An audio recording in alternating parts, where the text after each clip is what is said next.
자, 이어서 연결고리 시간입니다. 유안타증권의 송태현 과장 전화로 만나보겠습니다. 과장님 안녕하세요. 네, 안녕하세요. 네, 자 오늘 키워드부터 우선 공개하겠습니다. 자, 오늘 연결고리 주제, 경기 침체와 긴축 유지 속에서 차익 매물이 출회됐다. 차익 매물이라는 단어를 들어보니까 그러면 뭐 크게 밀리진 않겠다라는 뉘앙스도 풍기는 것 같습니다. 시장 어땠습니까? 일단 차익 매물이라는 표현을 쓰기는 했는데 생각보다는 조금 종목별로는 많이 밀렸고요. 흐름 자체가 전일부터 경기 침체에 대한 부분이 부각이 상당히 많이 되게 되면서 정말 안 좋은 뉴스를 안 좋게 받아들이게 되는 이런 부분이 상당히 많아졌다라고 보시면 될 것 같아요. 이런 과정 속에서 또한 연준 같은 경우에는 계속적으로 고금리 정책을 유지를 하겠다라고 얘기를 하다 보니까 경기 침체는 되는데 피벗은 나오지 않는 이러한 부분이 조금 더 부각이 되게 되면서 투자 심리가 급격하게 얼어붙고 있다라고 보시면 될 것 같고요.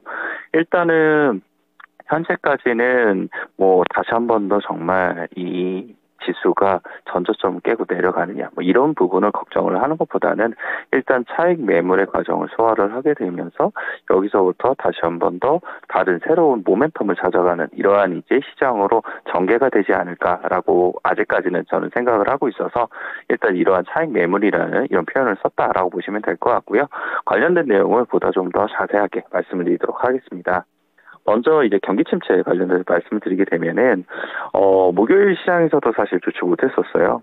관련돼서 이제 이 경기 지표라든지 이런 것이 상당히 좀 좋지 못했었는데 어제 이제 보게 되면은 이 상무부가 발표한 12월 신규 주택 착공 건수를 보게 되면은 전월 대비 1.4%가 줄어들게 되고 연율 기준으로 138만 2만 채가 138만 채가 이제 이 착공으로 들어간 부분이 있었었는데 이 수치 자체를 보게 되면은 이 전년 대비 21.8%가 감소된 수치였었고요. 4개월 연속으로 감소가 되다 보니까 주택 부분에서 확실히 좋아지지 않고 있구나라는 부분을 다시 한 번 더 지표로서 봤다라고 보시면 될 것 같고요. 이것이 결국 경기 침체에 관련된 부분으로 조금 더 부각이 된 것이 아닌가라고 생각을 해볼 수 있는 것 같습니다. 그래서 이제 월가의 의견을 좀 드려보게 되면은 CIBC에서는 미국의 주택 시장은 침체기에 있게 됐고 제조업 섹터도 침체에 임박했다라고 얘기를 하고 있습니다. 미국 그리고 나아가 글로벌 경제가 경기 침체를 겪을 가능성은 50% 이상으로 보인다라고 코멘트를 하게 되면서 경기 침체에 대한 부분을 다시 한 번 더 시장에 경고를 했다라고 보시면 될 것 같고요. LPL 파이낸셜 같은 경우에는 얼마 전까지만 해도 미국 증시는 이 참가자들이 경제 지표에 대해 악재가 호재가 되는 시기로 인식을 했었던 부분이 있었다라고 얘기를 합니다. 하지만 이제 추가 금리 인상 사이클보다 경기 침체가 더 큰 위기로 판단되면서 악재로 받아들이는 모습이 나타나고 있다라고 얘기를 하고 있고요. 도이치뱅크 같은 경우에는 18일 미국 증시가 가장 큰 위험자산 회피의 움직임이 목격이 되었다라고 얘기를 하게 되면서 이러한 경기 침체가 결국은 안전자산으로에 대한 회귀가 일부 나타나기 시작을 하게 됐고 그것이 결국은 증시인 위험자산의 하락을 불러일으켰다라고 얘기를 했던 부분이었습니다. 그래서 반대로 이제 이러한 이제 경기 침체로 인해서 안전자산에 대한 부분이 조금 부각이 되다 보니까 금 가격이 다시 한 번 더 상승이 이 사흘 만에 나왔다라고 보시면 될 것 같고요. 금 가격이 0.9%가 상승한 1,923불을 기록을 했습니다. 이 안스뱅크에서 보게 되면은 이 미국 경제 지표들은 경기 침체가 임박했음을 가리키고 있고 이는 안전자산이 금에 대해 선호로 연결되게 될 것이다라고 이야기를 합니다. 이 당사는 이 2023년도에 걸쳐서 귀금속의 수요가 4% 이상 증가를 하게 될 것이다라고 전망을 했는데요. 이 기조에 대한 내용을 보게 되면은 결국은 중국에서 경기에 대한 부양에 대한 부분이 나오게 되고 그에 따라서 이 금에 대한 수요가 다시 한 번 더 늘어나게 될 것이다. 이런 부분도 있는 만큼 관련돼서 금 가격의 추가적인 상승이 나올 수 있는 여지도 충분히 있다라고 보시면 될 것 같은데 금가격 같은 경우에는 사실 가파른 상승보다는 조금씩 우상향되는 요즘 흐름이 나오고 있는 만큼 이런 부분 조금 더 예의주시해서 한번 바라보자라고 말씀드리고 싶고요. 이 관련된 회사인 이 금강업체인 뉴먼트 같은 경우에도 한 1.8% 상승이 나오게 되면서 전일 시장이 상당히 상승이 손에 꼽았었는데 그런 부분 중에서 하나였었다라고 보시면 될 것 같습니다. 자, 또 다른 면이 되겠죠. 미국 시장에서 주택 시장이 여전히 좀 부진하다. 그게 침체라는 것을 계속해서 원인으로 삼고 있고요. 또, 간밤에 또 뉴욕 시장에서 안전자산과 관련해서 금 수요가 계속해서 선호 현상이 나올 수밖에 없는 배경에 대해서 종목까지 연결을 주셨습니다. 좀 발언들도 넘어가 보겠습니다. 연준 부의장, 계속해서 발언들을 내놓고 있는데요. 좀 매파적인 걸로 봐야 되는지 어떻게 나왔습니까? 받아들여지는 거는 좀 의견이 분분한 것 같아요. 일정 부분에서는 라엘 브레이너드 연준 부의장이 발언한 이후에 반발 매수가 들어왔다라고 얘기를 한 적도 있기는 하지만, 일단 기본적으로 봤을 때는 이 수요 시장에서 발언을 했던 내용들보다는 확실히 조금은 완화된 내용이 나온 부분이 있기는 합니다만, 역시나 금리 관련돼서는 고금리를 계속 유지를 해야 된다는 부분을 언급을 했었기 때문에 그런 부분은 중립적인 부분이지 않나라고 좀 생각을 해볼 수 있는 것 같고요. 내용 관련돼서 조금 더 말씀을 드리겠습니다. 이 라엘 브레이너드 연준 부의장 같은 경우에는 인플레이션이 여전히 높기 때문에 목표치인 2%로 낮추기 위해서는 결국 시간이 필요하게 될 것이다라고 얘기를 합니다. 그에 따라서 이제 경로를 유지하기로 결정을 했다라고 이야기를 하게 되는데요. 지금 사실상 이제 수요일 시장 같은 경우에는 이 제임스 볼라드 세인트 루이스 연은 총재 같은 경우에 추가적으로 금리 인상의 속도에 대한 부분을 높여야 된다라고 이야기를 하다 보니까 그것이 워낙 매파적으로 받아들여졌던 부분이 있었던 것 같고요. 연준 부의장인 라엘 브레이너드 같은 경우에는 지금의 금리에 대한 속도를 유지를 하고 그 금리 수준을 계속적으로 일정 부분은 가져가야 된다라고 이야기를 하고 있는 만큼 다소 이러한 분위기의 차이, 뉘앙스의 차이는 있기는 합니다만 그래도 5% 정도의 고금리를 유지를 해야 된다는 것은 라엘 브레이너드 연준 부의장이라든지 세인트 루이스 연은 총재라든지 비슷한 부분으로 말을 하고 있다라고 보시면 될 것 같고요. 이 수잔 콜린스 보스턴 연은 총재 같은 경우에도 한동안 데이터에 따라서 더 느린 속도로 금리 인상을 하고 그 이후에 제약적인 수준 5%가 약간 웃도는 수준인 이 수준에서 금리를 동결해야 할 것으로 예상을 한다라고 대동소이한 발언을 했다라고 보시면 될 것 같습니다. 그래서 이제 FMC 회의가 1월 31일에서 2월 1일 날 이제 열리게 되게 될 텐데 결국은 금리 인상 관련돼서 25bp의 금리 인상 확률이 96%를 기록을 하고 있다는 점, 이런 점을 생각을 해봤을 때 이번 FMC 회의에서는 25bp의 금리 인상이 나올 가능성이 상당히 높아 보이고요. 그 이후에 이제 3월 달에 다시 한 번 더 25bp 금리 인상 나온 이후에 거기서부터는 좀 동결로 가지 않을까라고 조심스럽게 전망을 하고 있습니다. 네, 두 분 모두 다 뚜렷하게 올리기만 하자, 이렇게 얘기를 안 했기 때문에 앞서 말씀을 해주신 대로 해석이 분분할 만한 것 같습니다. 자, 이어서 종목 넘어가겠습니다. 우선 대형 IT 종목들 볼 텐데요. 종목별로 상이하게 좀 움직였습니다. 어떤 내용이 있습니까? 빅테크에서는 전반적인 흐름 자체가 중립적인 부분이 상당히 있었었고 그 외에 일부 조금 좋은 종목들이 있었다. 이렇게 좀 보시면 될 것 같은데요. 애플, 아마존, 마이크로소프트 같은 경우에는 보합 내지 마이너스 한 1.6% 정도의 하락이 나왔다라고 보시면 될 것 같고요.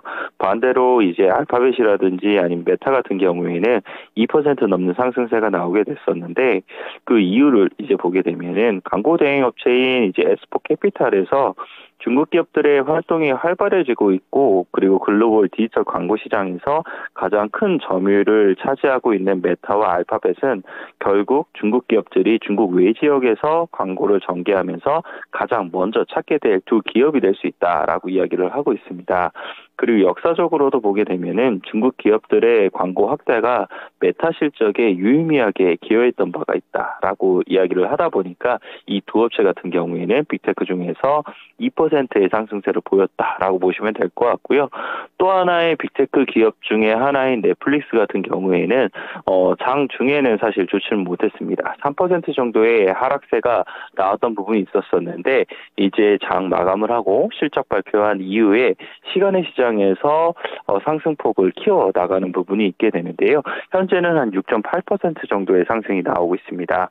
이 실적 발표에 대한 내용을 말씀을 드리게 되면은 4분기 매출액 같은 경우에 이 78.5억 달러를 기록을 하게 되면서 컨센서스는 부합했던 부분이 있었었고요.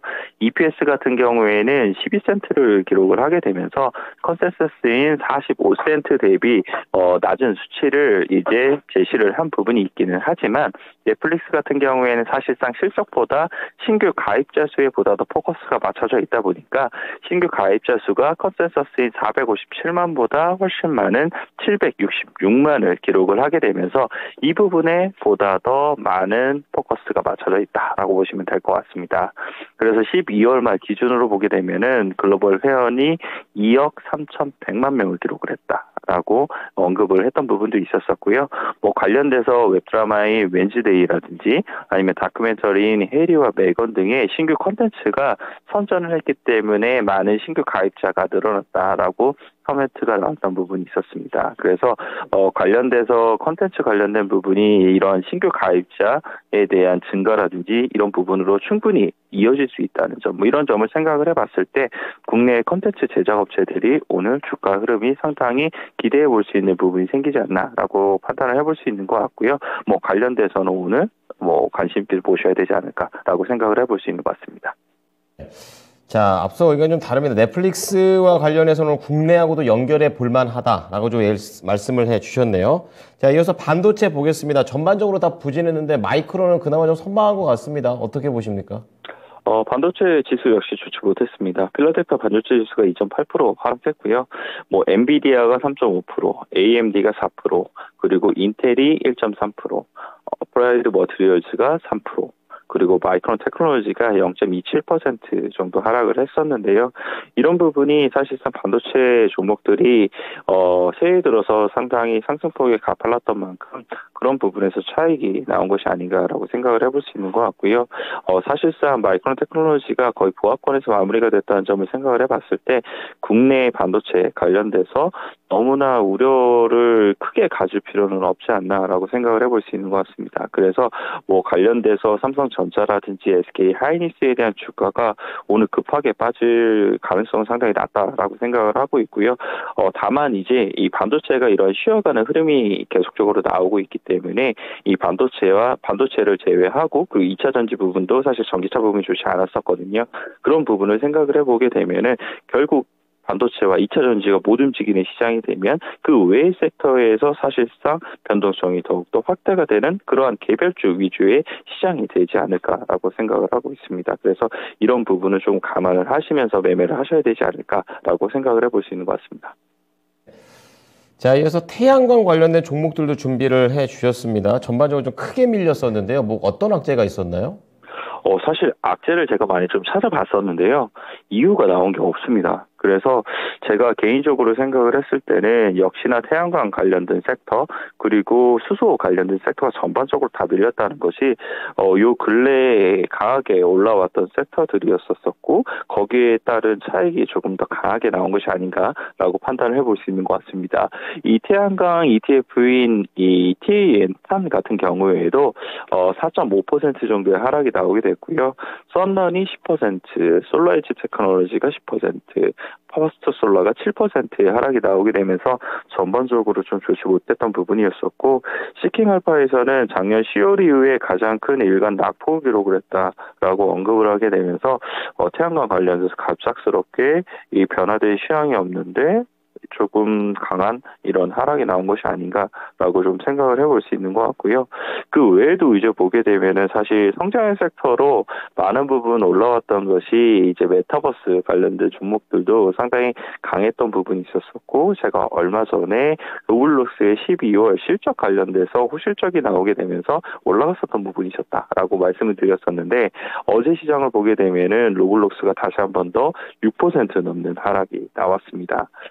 그 이유를 보게 되면은 모건 스탠리가 이제 이 동사의 예상보다 강력한 이제 작년 12월 실적을 거둔 이후에 주가가 랠리를 하게 됐고요. 올해 들어서 21%의 상승세가 나오게 됐었는데, 이 모건 스탠리는 이러한 이제 이 상승이 어느 정도 주가에 다 반영이 되었다라고 이야기를 하고 있습니다. 그래서 이 로블록스에 대한 이러한 이 계절성에 기인을 하게 되면서 갑작스럽게 확 좋아진 이러한 실적에 대한 부분은 이미 주가에 반영이 되게 됐었었고, 그리고 그 이후에 사실상 이러한 이제 유저 플레이들에 대한 증가세 부분이 이 기조적으로 늘어나는 것이 아니라 변동성적인 부분이 워낙 많다는 점, 그런 점을 들게 되면서 좋지 못하다라는 평가를 내리게 됐습니다. 그래서 로블록스가 6% 넘는 하락이 나오게 됐고요.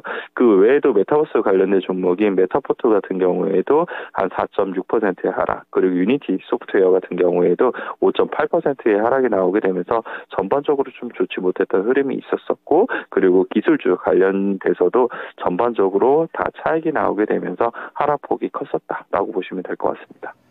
네, 오늘 쭉 말씀드렸던 이런 내용 속에서 오늘의 종목 두 종목을 준비해 주셨습니다. 하나씩 보겠습니다. 오늘의 종목입니다.